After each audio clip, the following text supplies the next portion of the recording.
A proposal to reduce car traffic, keep bicyclists and pedestrians safe doesn't really sound like a racially charged issue, but in North Portland tonight, African Americans say they want a bigger voice. The proposal would reduce traffic on North Williams Avenue between Weidler and Killingsworth, creating more space for bikes.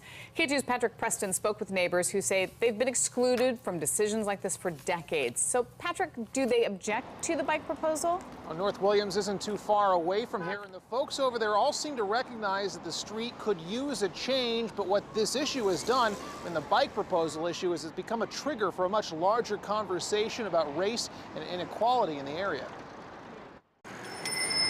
It's one of the busiest cycling streets in all of Portland. I've had cars almost hit me. So busy, Megan Schubel usually avoids North Williams Avenue. During rush hour, I wouldn't bike here.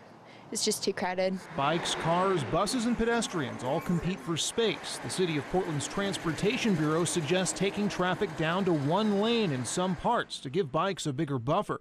But that's not what the debate is about these days. So we've looked at the demographics of the committee. African-American neighbors along North Williams are venting decades of anger and frustration, saying they're tired of neighborhood decisions being made without their input. We need to be heard. Our voices need to be heard.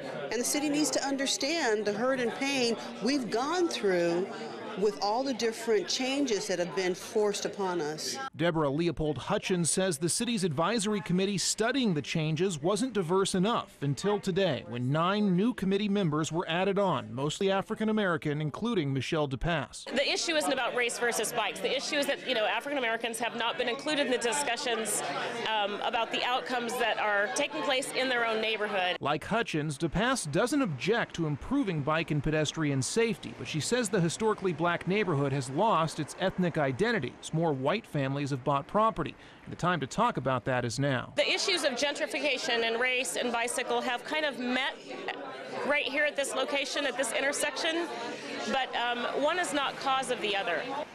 And the 9 people added today to that advisory committee brings the total number of members up to 27, and a 28th member is going to be added as well. And to add even more voices to this issue, there is a public hearing scheduled in September, still yet to be precisely scheduled. Reporting live in Northeast Portland, Patrick Preston, K2 News.